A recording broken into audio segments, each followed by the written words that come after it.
streaming around the clock on CBS News Boston. You're watching WBZ News. We are in the midst of a rainy and warm Sunday, but there are some big changes ahead. Good afternoon, everyone, and thanks for joining us. I'm Ken MacLeod. Here's the thing. Some places around here could see a few snowflakes tomorrow. WBZ meteorologist Jacob Wycoff is here now with more on that. Definitely a soggy start to your Sunday, but we will see some improvement the later into the afternoon we go, brighter and drier for the afternoon. There is a chance that we actually pick up a little bit of snow as another wave kind of rides along the front. Monday morning, that chance for some wintry mix. The cooler than average week ahead. Unfortunately, spring still a little ways away as far as feeling like spring goes. Now, we do have some showers that have been in place, but the good news is the clearing line is pushing through the area, and we will continue to see drier air spilling in for the rest of today. What happened is the front has pushed through. There were some showers around in the morning. The showers have since cleared out, and now we're left with dry conditions. But I mentioned that snow chance. Notice that wintry mix that moves through the area north and west of town. That's going to be your best chance for any sort of scattered accumulations. Today, we reached into the mid-50s. Our rain chances are behind us, and now we're kind of full steam ahead for some clearer and dry weather. Overnight, things change. A few more showers start to build on in. Wintry mix north and west of town. The best chance for any scattered accumulations will be the higher elevations of Worcester County into northwest Middlesex County.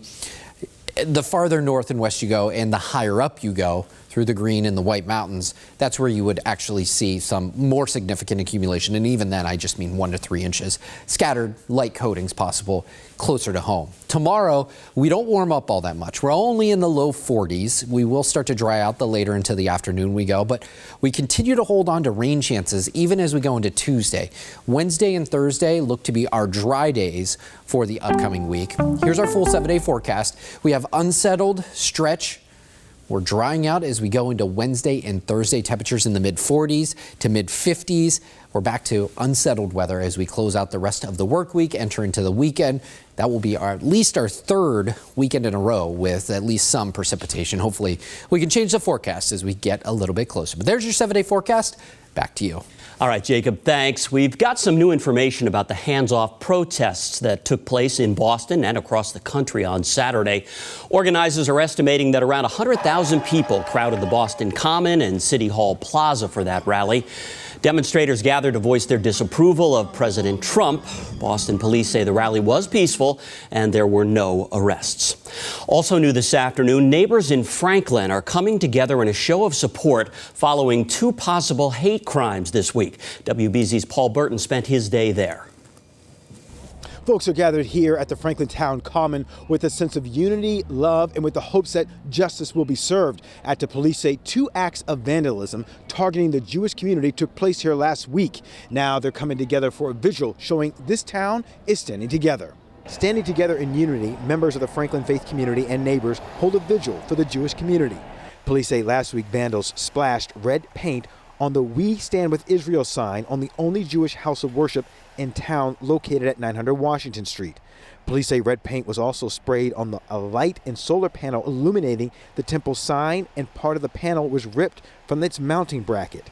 And a second act of vandalism incident located near the sidewalk of East Central Street, where a swastika symbol was spray painted on the ground with black spray paint. On Sunday, the community came together with songs and prayers. It means a lot. I mean, there's been an outpouring of support and concern from far and wide of the Boston area, both Jewish and non-Jewish, and that I mean, I can't say it's a silver lining. There is no silver lining, but it certainly helps the feelings of isolation and fear that can come in the wake of an event like this. And as the vigil continues here in Franklin, police say they're not sure if both acts of vandalism are related, but they're not ruling it out, and they're asking for the public's help. Anyone with information is asked to contact police. In Franklin, I'm Paul Burton, WBZ News. Jury selection for Karen Reed's murder retrial will continue tomorrow. Reed is accused of killing her boyfriend, Boston police officer John O'Keefe, in Canton back in January of 2022. So far, 10 jurors have been seated. They need 16 before opening statements can begin. That could happen as early as this week. We're learning more about the Needham High School band teacher who is facing child pornography charges. We now know he also worked at a Newton elementary school in recent years. The Newton School Superintendent says Spencer Parrish taught music at the Horace Mann Elementary School during the 2020-2021 school year. Now, due to the pandemic, he only taught in person for 3 months before he left the district. The rest of the time he taught virtually. The superintendent has sent a letter to the school community saying in part, quote, "At this time, the police are not aware of any students in either district that have been harmed in any way." The superintendent says Parrish passed all background checks both in Newton and in Needham. A send-off ceremony in Worcester today for a team of medical professionals heading overseas. More than 60 soldiers from the 182nd Medical Company Area Support are being deployed to Europe for more than 9 months.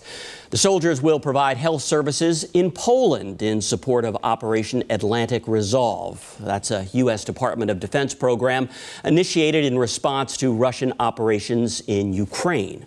This is basically one of the steps that we take in order to both acknowledge the commitment of our soldiers and also allow their families to see just what it is they're doing.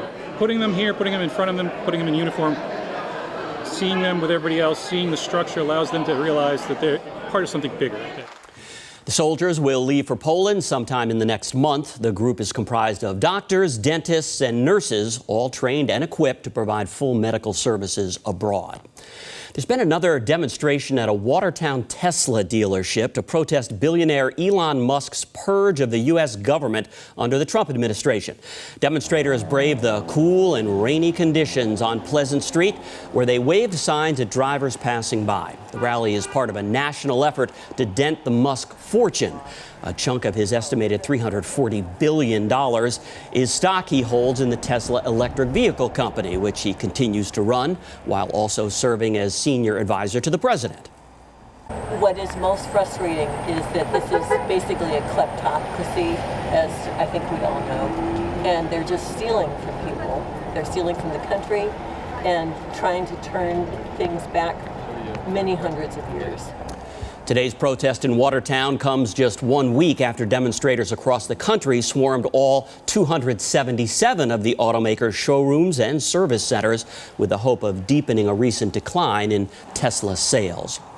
Pope Francis made his first public appearance since being released from the hospital 2 weeks ago following his treatment for double pneumonia. The Pope entered St. Peter's Square at the Vatican earlier today in a wheelchair to greet the crowd. The 88-year-old had been out of the public view since March 23rd when he gave a short thank you message before leaving the hospital after more than 5 weeks of treatment there. It was the most serious health crisis of his 12-year papacy.